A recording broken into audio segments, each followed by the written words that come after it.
ನಮಸ್ಕಾರ. ಎನ್ಆರ್ಪುರ ಸುದ್ದಿ ಸಮಾಚಾರಕ್ಕೆ ಸ್ವಾಗತ. ಇಂದು ಬುಧವಾರ. ನಾನು ಭಾಗ್ಯ ನಂಜುಂಡಸ್ವಾಮಿ. ಸುದ್ದಿಗಳ ವಿವರ.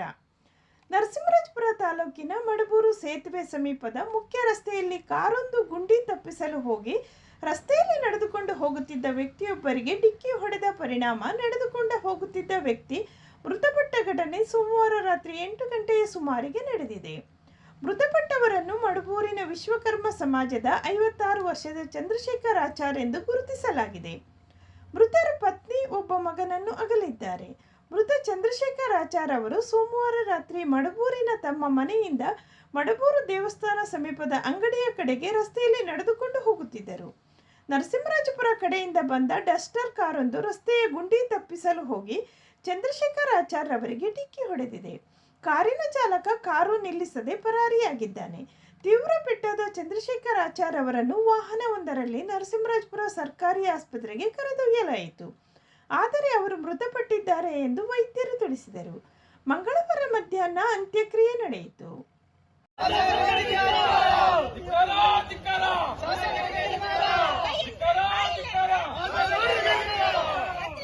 ಕರ್ನಾಟಕ ಸರ್ಕಾರಕ್ಕೆ ರೋಡ್ ರಿಪೇರಿ ಮಾಡಿಸ್ತೇವೆಂತ ಕರ್ನಾಟಕ ಮಾಜಿ ಸಚಿವ ಡಿಎನ್ ಜೀವರಾಜ್, ಬಿಜೆಪಿ ಮುಖಂಡರಾದ ಅರುಣ್ ಕುಮಾರ್, ಎನ್ಎಂ ಕಾಂತರಾಜ್ ಮೃತರ ಮನೆಗೆ ಭೇಟಿ ನೀಡಿ ಸಾಂತ್ವನ ತಿಳಿಸಿದರು. ಮಂಗಳವಾರ ಬೆಳಗ್ಗೆ ಅಪಘಾತವಾದ ಸ್ಥಳದಲ್ಲೇ ಬಿಜೆಪಿ ಪಕ್ಷದವರು ಹಾಗೂ ಸ್ಥಳೀಯರು ರಸ್ತೆಯ ಗುಂಡಿಗೆ ಬಾಳೆ ಗಿಡ ನೆಟ್ಟು ಪ್ರತಿಭಟನೆ ನಡೆಸಿದರು. ಗುಂಡಿ ತಪ್ಪಿಸಲು ಹೋಗಿ ಕಾರು ಚಂದ್ರಶೇಖರ್ ಆಚಾರ್ ಅವರಿಗೆ ಡಿಕ್ಕಿ ಹೊಡೆದಿದೆ. ಈಗಾಗಲೇ ಈ ಗುಂಡಿಯಲ್ಲಿ ಅನೇಕ ಬೈಕ್ ಸವಾರರು ಉರುಳಿ ಬಿದ್ದಿದ್ದಾರೆ ಎಂದು ಪ್ರತಿಭಟನಾಕಾರರು ಆಕ್ರೋಶ ವ್ಯಕ್ತಪಡಿಸಿ ಸರ್ಕಾರದ ವಿರುದ್ಧ ಕೆಲವು ಸಮಯ ಘೋಷಣೆ ಕೂಗಿದರು. ಪ್ರತಿಭಟನೆಯಲ್ಲಿ ಗ್ರಾಮ ಪಂಚಾಯಿತಿ ಸದಸ್ಯ ಪ್ರವೀಣ್, ಸಹಕಾರ ಸಂಘದ ನಿರ್ದೇಶಕ ರಾಜು ಪ್ರಸನ್ನ, ಗ್ರಾಮ ಪಂಚಾಯಿತಿ ಮಾಜಿ ಉಪಾಧ್ಯಕ್ಷ ಸದಾನಂದ, ಸ್ಥಳೀಯ ಮುಖಂಡರಾದ ಮಿಲಿಟರಿ ರವಿ, ರತ್ನಾಕರ, ಪ್ರಭಾಕರ, ರೇವತಿ, ಲಿಂಗಮ್ಮ, ಕವಿತಾ, ಯಶೋಧ, ಕಾರ್ತಿಕ್ ಮುಂತಾದವರು ಪಾಲ್ಗೊಂಡಿದ್ದರು. ಮಾಜಿ ಸಚಿವ ಡಿಎನ್ ಜೀವರಾಜ್ ಸುದ್ದಿಗಾರರೊಂದಿಗೆ ಮಾತನಾಡಿ, ಶೃಂಗೇರಿ ಕ್ಷೇತ್ರದಲ್ಲಿ ತೋಟಕ್ಕೆ ಹೋದರೆ ಆನೆ ಕಾಟ, ರಸ್ತೆಯಲ್ಲಿ ಹೋಗಬೇಕಾದರೆ ಗುಂಡಿ ಕಾಟದಿಂದ ನಾಗರಿಕರು, ರೈತರು ನೆಮ್ಮದಿಯಿಂದ ಬದುಕಲು ಸಾಧ್ಯವಿಲ್ಲದಂತಹ ವಾತಾವರಣ ನಿರ್ಮಾಣವಾಗಿದೆ ಎಂದು ಆಕ್ರೋಶ ವ್ಯಕ್ತಪಡಿಸಿದರು. ಮನುಷ್ಯನ ಜೀವಕ್ಕೆ ಬೆಲೆಯೇ ಇಲ್ಲವಾಗಿದೆ. ನಾನು ಶಾಸಕನಾಗಿದ್ದಾಗ ಮಾಡಿದ ರಸ್ತೆಯ ಗುಂಡಿ ಮುಚ್ಚಲು ಕಳೆದ 7 ವರ್ಷಗಳಲ್ಲಿ ಈಗಿನ ಸರ್ಕಾರಕ್ಕೆ ಸಾಧ್ಯವಾಗಿಲ್ಲ ಎಂದು ಟೀಕಿಸಿದರು. ಇವತ್ತಿನ ಪರಿಸ್ಥಿತಿ ಹೆಂಗೆ ನಿರ್ಮಾಣ ಆಗಿದೆ ಅಂದರೆ, ನಾಗರಿಕರು, ರೈತರು ಯಾರು ಬದುಕಲಿಕ್ಕೆ ಸಾಧ್ಯ ಇಲ್ಲ. ಮನೆಯಲ್ಲಿದ್ದರೆ ತೋಟಕ್ಕೆ ಹೋದರೆ ಆನೆ ಬಂದು ತುಳಿತಾವೆ, ಸಾಯ್ತೀವಿ.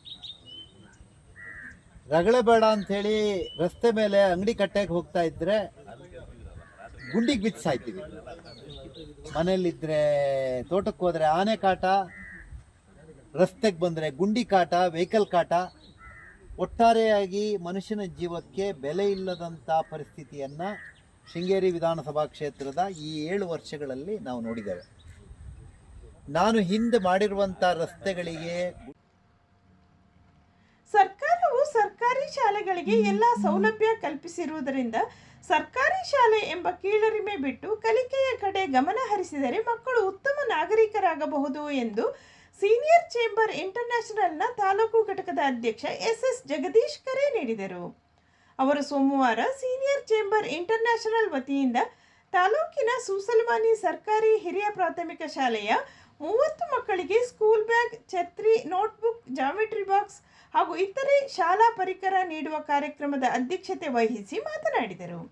ಸೀನಿಯರ್ ಚೇಂಬರ್ ಈಗಾಗಲೇ ಹಲವಾರು ಸಮಾಜಮುಖಿ ಕಾರ್ಯಕ್ರಮ ನಡೆಸುತ್ತಾ ಬಂದಿದೆ ಎಂದರು. ಸಭೆಯಲ್ಲಿ ಕಲಿಕಾ ಸಾಮಗ್ರಿ ಕೊಡುಗೆಯಾಗಿ ನೀಡಿದ ದಾನಿ, ಬೆಂಗಳೂರಿನ ಎಂಟಿಆರ್ ಕಂಪನಿಯ ಉದ್ಯೋಗಿ ಸೂಸಲವಾನಿ ಎಸ್ ಪುಟ್ಟಸ್ವಾಮಿ ಹಾಗೂ ಇನ್ನೊಬ್ಬ ದಾನಿ ಸೀನಿಯರ್ ಚೇಂಬರ್ನ ಉಪಾಧ್ಯಕ್ಷ ಡಿ ರಮೇಶ್, ಕಾರ್ಯದರ್ಶಿ ಕೆಎಂ ಕೃಷ್ಣಮೂರ್ತಿ, ನಿರ್ದೇಶಕರುಗಳಾದ Kumar G Shetty, G Diwakar, D Nagesh Gowda, MR Sundaresh, ಶಾಲೆಯ ಎಸ್ಡಿಎಂಸಿ ಅಧ್ಯಕ್ಷ ನಾಗೇಶ್, ಮುಖ್ಯ ಶಿಕ್ಷಕ ರಾಜಪ್ಪ, ಸಹ ಶಿಕ್ಷಕಿ ಪ್ರಮೀಳಾ ಇದ್ದರು. ಇದೇ ಸಂದರ್ಭದಲ್ಲಿ ಅನಾರೋಗ್ಯ ಪೀಡಿತಳಾದ ರಾವೂರು ಗ್ರಾಮದ ರಮೇಶ ಎಂಬುವರ ಪುತ್ರಿ 6 ವರ್ಷದ ಕುಮಾರಿ ನಿಹಾರಿಕಾ ಎಂಬ ಪುಟ್ಟ ಬಾಲಕಿಗೆ ಪ್ರತಿದಿನ ಅಗತ್ಯವಾಗಿ ಬೇಕಾಗಿರುವ ಬಿಪಿ ಚೆಕಪ್ ಮಾಡುವ ಯಂತ್ರವನ್ನು ಸೀನಿಯರ್ ಚೇಂಬರ್ ವತಿಯಿಂದ ಕೊಡುಗೆಯಾಗಿ ವಿತರಿಸಲಾಯಿತು. ಪ್ರಧಾನಿ ನರೇಂದ್ರ ಮೋದಿ ಅವರು ಪ್ರಪಂಚದ ವಿವಿಧ ದೇಶಗಳಿಗೆ ಸಲಹೆ ನೀಡುವ ರೀತಿಯಲ್ಲಿ ಬೆಳವಣಿಗೆ ಹೊಂದಿದ್ದು ಈಗ ಭಾರತ ದೇಶ ತಲೆ ಎತ್ತಿ ನಿಂತಿದೆ ಎಂದು ಮಾಜಿ ಸಚಿವ ಡಿಎನ್ ಜೀವರಾಜ್ ತಿಳಿಸಿದರು. ಅವರು ಮಂಗಳವಾರ ಪಟ್ಟಣದ ಕರಿಬಸವೇಶ್ವರ ದೇವಸ್ಥಾನದ ಸಭಾಭವನದಲ್ಲಿ ನಡೆದ ವಿಕಸಿತ ಭಾರತ ಸಂಕಲ್ಪ ಸಭೆ ಹಾಗೂ ಬಿಜೆಪಿ ಪಕ್ಷದ ಸ್ಥಾಪಕ ಅಧ್ಯಕ್ಷ ಶ್ಯಾಮ್ ಪ್ರಸಾದ್ ಮುಖರ್ಜಿ ಜನ್ಮ ದಿನಾಚರಣೆ ಕಾರ್ಯಕ್ರಮ ಉದ್ಘಾಟಿಸಿ ಮಾತನಾಡಿದರು. ನರೇಂದ್ರ ಮೋದಿ ಪ್ರಧಾನಿ ಆಗುವ ಮೊದಲು ಭಾರತದ ಪ್ರಧಾನಿ ಆದವರು ವಿದೇಶಕ್ಕೆ ಹೋದರೆ ಸಾಕಷ್ಟು ಗೌರವ ನೀಡುತ್ತಿರಲಿಲ್ಲ. ಈಗ ನರೇಂದ್ರ ಮೋದಿಯವರನ್ನು ಕೆನಡಾ, ಅಮೆರಿಕ ಸೇರಿದಂತೆ ಬಲಿಷ್ಠ ರಾಷ್ಟ್ರಗಳು ರೆಡ್ ಕಾರ್ಪೆಟ್ ಹಾಕಿ ಸ್ವಾಗತಿಸುತ್ತಿದ್ದಾರೆ ಎಂದರು. ಬಿಜೆಪಿ ಪಕ್ಷದ ಜಿಲ್ಲಾ ಕಾರ್ಯದರ್ಶಿ ಪುಣ್ಯಪಾಲ್ ಮಾತನಾಡಿ, 2025 ಜೂನ್ 9ಕ್ಕೆ ನರೇಂದ್ರ ಮೋದಿ ಪ್ರಧಾನಿಯಾಗಿ 11 ವರ್ಷ ಮುಗಿದಿದೆ. ಕಾಂಗ್ರೆಸ್ಸೇತರ ಸರ್ಕಾರವನ್ನು ನರೇಂದ್ರ ಮೋದಿ ಯಶಸ್ವಿಯಾಗಿ ಮುನ್ನಡೆಸಿದ್ದಾರೆ. ಭಾರತದ ಗಡಿಯಲ್ಲಿದ್ದ ಭಯೋತ್ಪಾದನೆಯನ್ನು ಮಟ್ಟ ಹಾಕಿದ್ದಾರೆ. 2047ಕ್ಕೆ ವಿಕಸಿತ ಭಾರತ ಮಾಡುವ ಗುರಿ ಹೊಂದಿದ್ದಾರೆ ಎಂದರು. ಸಭೆಯ ಅಧ್ಯಕ್ಷತೆ ವಹಿಸಿದ್ದ ಬಿಜೆಪಿ ರಾಜ್ಯ ಪರಿಷತ್ ಸದಸ್ಯ ಅರುಣ್ ಕುಮಾರ್ ಮಾತನಾಡಿದರು. ಸಭೆಯಲ್ಲಿ ಹೋಬಳಿ ಅಧ್ಯಕ್ಷ ಎಚ್.ಡಿ. ಲೋಕೇಶ್, ಬಿಜೆಪಿ ಮಹಿಳಾ ಘಟಕದ ಅಧ್ಯಕ್ಷೆ ರಶ್ಮಿ ದಯಾನಂದ್ ಇದ್ದರು. ಬಿಜೆಪಿ ವಕ್ತಾರ ಎನ್.ಎಂ. ಕಾಂತರಾಜ್ ಸ್ವಾಗತಿಸಿದರು.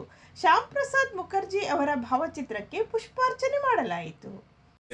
ರಾಷ್ಟ್ರದ ಸೇವೆಗೆ ಮುಡುಪಾಗಿರುತ್ತೇನೆ. ರಾಷ್ಟ್ರದ ಎಲ್ಲಾ ಸಂಪನ್ಮೂಲಗಳನ್ನು ದೇಶದ ಸಮಗ್ರ ಅಭಿವೃದ್ಧಿಗಾಗಿ ಬಳಸುತ್ತೇನೆ. ಅಂದ್ರೆ ಈ ಕ್ಷೇತ್ರದಲ್ಲಿ ಮಾನವ ಜೀವಕ್ಕೂ ಬೆಲೆ ಇಲ್ಲ. ಇದು ಮೊದಲನೇ ಆಕ್ಸಿಡೆಂಟ್ ಅಲ್ಲ ಗುಂಡಿಗಾಗಿ, ಇನ್ನೊಂದು ಆಕ್ಸಿಡೆಂಟ್. ವಂದನೆಗಳು.